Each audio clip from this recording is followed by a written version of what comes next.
देउता मानेनन् के हो फगाउनु पर्छ के हो मन त राख्नु पर्छ होला मैले यता मन पेटाको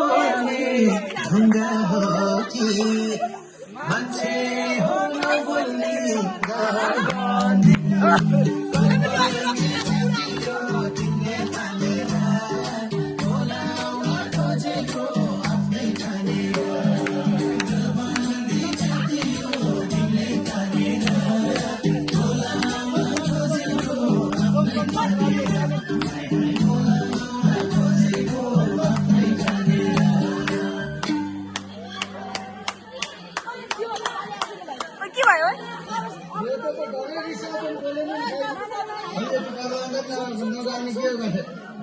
के भएको है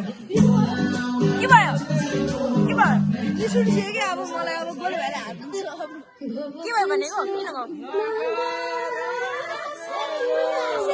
केटीहरुको टर्न